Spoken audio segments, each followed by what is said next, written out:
Hi, I'm Lizzie and this is Laura and this is day 5 on board MSC Virtuosa in June 2023. So today we are supposed to be in Falmouth. However, we were very rudely awakened this morning by the captain announcement again. So actually I woke up already and it was supposed to be getting there for like 7 o'clock this morning, and I woke up and I looked at the time and I was like, this is strange, there's been no tender announcements yet. And about 7:30ish, there was an announcement to say that we couldn't go to Falmouth because the swells were too high. Yeah, we were so excited not to see Falmouth because it's clearly not that an exciting of a port. Sorry if you're from Falmouth. But what we were really excited about was that for the very first time we had priority tender embarkation tickets. We've never had these before on any cruise line, but because we status matched from our princess status to MSC, we got gold level with MSC in the Voyagers Club, which did entitle us to the priority tender tickets. We thought it was going to be brilliant. We would just be able to walk straight on at whatever time, and it's just typical. We didn't get the chance to use them. And even I was excited, and I hate tenders. So I just genuinely really hate getting on a tender. I do them for force, really. You also get some great photos of the ship, which we thought we were going to get some really good shots of the ship. So apologies that we've got none of those either. So the announcement had been made. We just sort of both looked at each other and thought, oh, we might as well just go back to sleep for a little bit then. We'd never intended on getting up really early anyway because of the tender tickets. And then we had another announcement about an hour later into the cabin. Because of this, you're probably going to guess what's coming up next. We decided to go back to sleep. We obviously had absolutely no plans, nothing to do because it was an unexpected day at sea. Then we probably left the cabin about 10:30 and had a little wander around the ship, and it was really busy inside. And we thought, oh, let's go for a walk outside, let's see what the weather's like. And it was windy outside. So we just carried on walking, and because we were thinking we're never going to get a seat anywhere inside, we also weren't going to sit where it was freezing cold. So we walked to the back of the ship, and it was really quiet there and really sheltered, and it was quite warm. So we sat there, had a drink. Yeah, just watched the world go by, saw it, looked out to sea a little bit. Service was good there as well because there weren't too many people sat out there. There were other people out there though, we weren't the only ones. And it got a bit busier as we decided to then move to go and get some lunch. We headed to the buffet, and maybe it was a bit of a mistake because it was hectic in there, really busy. Seats were pretty much all taken, and to get into each buffet station you basically had to join a queue. We got put off going to the restaurant because last time we tried that they told us that was full, so we thought we might as well just go to the buffet. So I mean, we didn't do too badly. We both got what we wanted, but we couldn't find anywhere to sit inside the buffet. We walked all the way around to the back, still nowhere, and ended up going out of the doors at the back and just using that little seating area that was out there. And to be honest, it was absolutely fine again. It was really sheltered, so the wind wasn't getting us, and it was quite nice to sit there. Yeah, it was very pleasant, and there were a couple of other people who had obviously taken advantage. It was quite calm and quiet. So that's out there. Probably a little bit of a Virtuosa top tip, that if you can't get a seat in the buffet, just pop out of those doors and there's plenty of seats out there too. And then after we'd finished eating, we decided to try to get a seat in the Sky Lounge. Now, when we'd gone for a walk around the ship earlier, there wasn't anywhere at all to sit in the Sky Lounge, and we witnessed quite a few people walking in looking disappointed. So we thought, well, let's just try it. Let's try our luck. So we walked in there, and we walked to the left-hand side. Yeah, and like round the bar, basically. And as we walked that way, 2 very nice ladies stood up, called us over, and they went, we're just going now. So we got a really good seat by the window. Yeah, we weren't moving basically after we got there, but we did, as we sat down as well, a wait just came straight over, but she had a bit of an incident and dropped the glass off a tray. So we would have been served straight away also, but then there was a smashed glass incident, which obviously the staff had to deal with first. So we got served quite quickly, and then had spent a very enjoyable few hours. Yeah, I just sat and read my Kindle. And I built my Lego ship. Here it is. So probably took me a good hour to build it. Don't forget though, I have got an injury. My from when I fell on day 2, I'm not admitting to the fact it says 8+ on the box. It definitely quite took longer than it should have. And there was a bit of an incident with a wonky bridge, but it's sorted and stuff. Then we headed back to the cabin to get ready because we had the 7:45 show booked for the Carousel Lounge. The show we had booked was the Arkymea show. That could be being pronounced wrong, so apologies if it is. It was the one, the lady told us when we booked that this was more suitable for families than the other show. And just like a bit of an inventor type tale. So yeah, we had to, I said not hurry back, but a bit earlier than we have needed to get ready to go out on this cruise. Because obviously we had somewhere to be. And we had to pack as well. We did, had to pack before we got ready. So squeezing that in during that bit. Was our suitcase had to be outside by 11. So Yes. we needed to make sure we'd pretty much packed before we went to the show. So if you want front row seats, you probably need to get there a good half hour before, because that's when the doors open. We had seen queues there on previous nights, and we decided we didn't mind where we sat. We didn't really want to queue. Wherever you sit in that lounge, you're going to get a decent view. So we had good seats. You get a cocktail on arrival, which neither of us were a fan of. I thought mine was okay because it was gingery. Yeah, I like ginger, but Laura doesn't I really just like couldn't it. drink it. It was vile. But it wasn't nice enough for me to drink Laura's as well. And then we enjoyed the show. Yeah, it was a really good show, I thought. Really different to anything we'd seen on the ship. And lots and lots going on, loads of different bits. Some of the parts to it, I wished we could have seen them doing a bit more.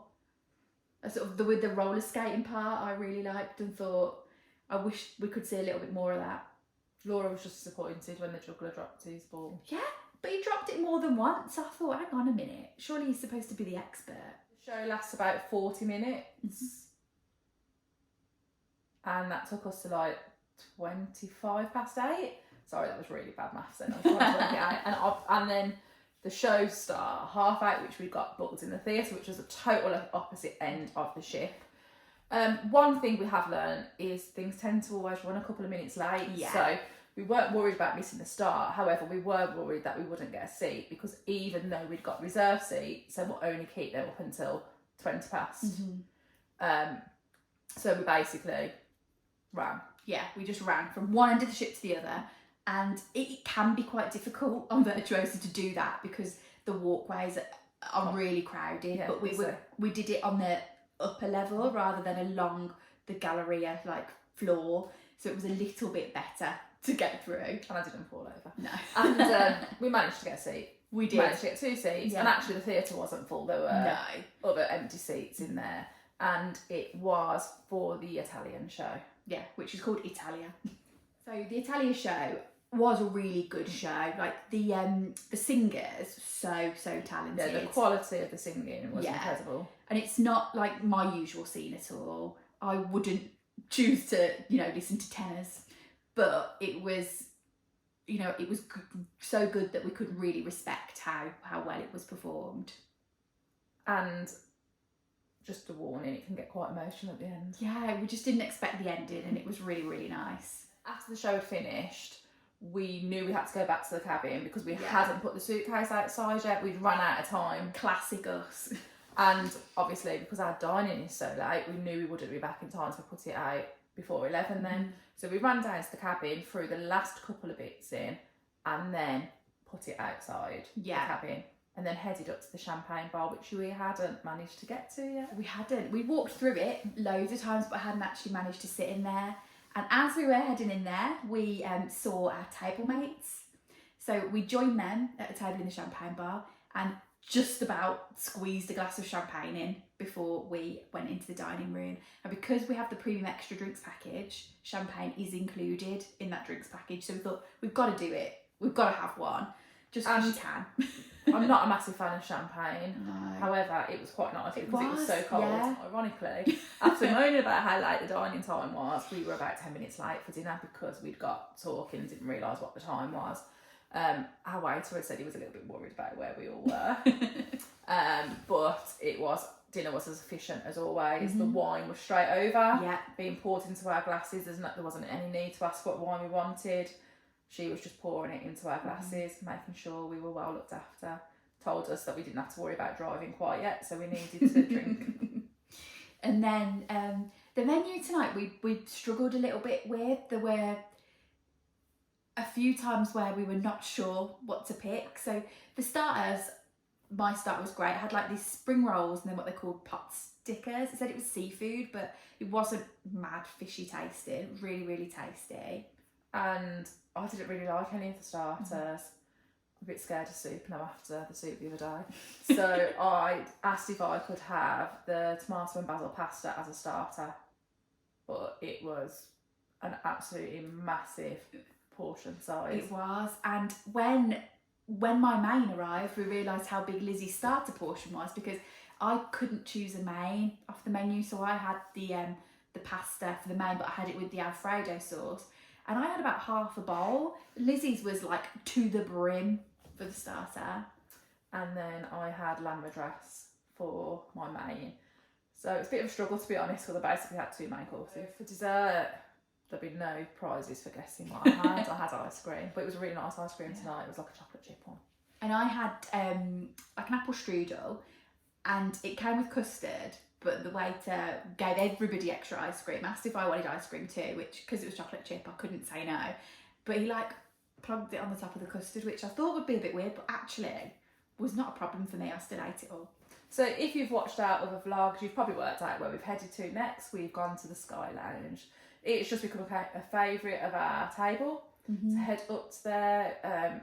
The waiters and waitresses will all come over for a nice chat.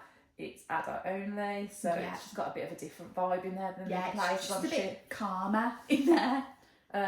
And we had a laugh and a joke in there. A good chat with, as I said, the staff in there, who I think were probably quite relieved for the 5-day cruise to be over, especially because they had a short cruise just before. And it was about to head off on a longer cruise, so they were looking forward to it being a bit calmer.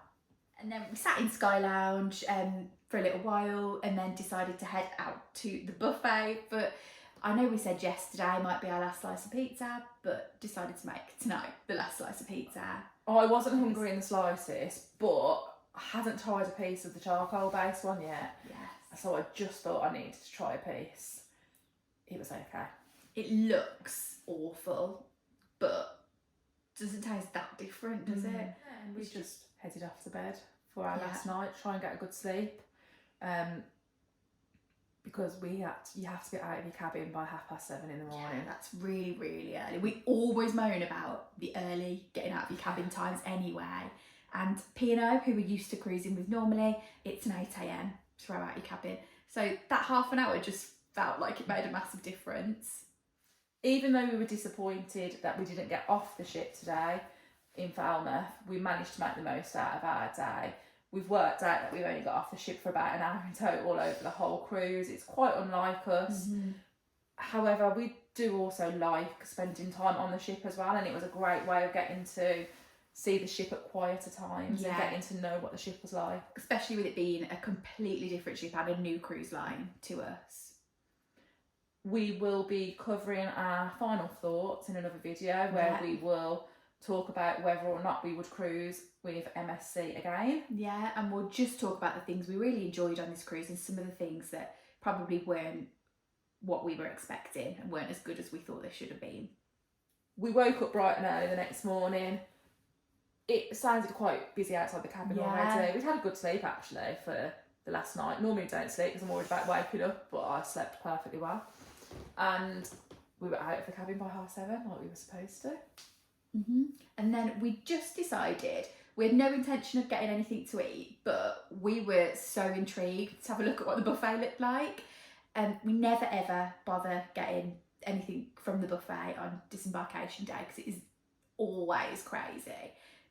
But because this Saturday had been so busy, we thought surely it's going to be absolutely unbearable in there. We walked through and it was busy. It was busy, and like the problem with it is that people sit in there after they've finished eating, and they, you know, people are hanging around with their luggage, there's nowhere for people to go, so there's just no seating. But we walked through, it wasn't unbearable. If you were really desperate to get some breakfast, you'd have been able to. And I did actually sneak into the pastry counter bit and grabbed a chocolate muffin out of there. So there were queues at certain parts Yeah. of it, busier parts. And I suppose it probably wasn't as hectic because quite a few people would had have self-disembarked. already got off the ship. We left the buffet and we needed to find somewhere to sit on the ship because we had our disembarkation time was 9:10 and you had to meet in the theatre at that time, but you were allowed to go like 5 minutes before that was it. Basically, we needed to find somewhere to sit for a good hour, over an hour. So guess where we went? Sky Lounge. It was very, very quiet in empty. there. Everybody kind of tends to hang around that like main area of the ship on disembarkation day, so it was a good place to go in and hide. And we just sat in there, had a little mess about on the internet because we'd obviously had no reception on our phones. Caught up on all our Instagram stories. Sat and read my Kindle for a little bit. Yeah. It was quite relaxing actually, quite a nice end to the holiday. And then about 9 o'clock we left Sky Lounge and started to head down. Getting lifts etc. wasn't a problem bad, at all. No, we just jumped straight in the lift, didn't we? Straight down there. And then walked along to the theatre and he asked us what time our time was, told us to wait. He sent us to one side, so I don't know if the other side was maybe different people. And then there was an announcement into the theatre when you could leave. It was probably about 5 minutes after the time. It wasn't very long at all. And then we walked to another queue because, I mean, we had to end the holiday in a queue after all the queues we'd been in. That queue did probably take a good 10 to 15 minutes to be able to get through, to get off the ship. It takes the time to scan everybody off, doesn't it? And we had picked an unlucky queue as well. That it's split into 3 queues once you got into the gangway part, and we decided to head to the right because it looked like the smallest queue, and classic, it was someone's card wasn't working properly or something. And then we headed into the luggage hall, found our luggage pretty easily, and there was a lot of luggage in there but still. It was really clearly set out. And then got our taxi back to our car. Yeah. Whilst we were in the taxi queue, there was a little bit of Southampton drama going on. We're not 100% sure what really had happened, but some of the people in the queue behind us were having to get a taxi to go and try and find their cars because the people they'd booked parking with hadn't brought the cars back to the car park by the ship. So that was all unfolding and was definitely a bit stressful for those concerned. Now, we've parked in Southampton loads of times, so we've got a few recommendations of some that, you know, we would suggest you use. And we have got a blog on sistersontheseas.com that recommends all of the sort of the best parking spots really in Southampton to avoid dramas like this happening. Thanks for watching. Don't forget to give us a like and make sure you subscribe to our channel. If you've got any questions, please also drop them down in the comments below and we'll get back to you as soon as we can. You can also follow us on all social media. We're at Sisters on the Seas.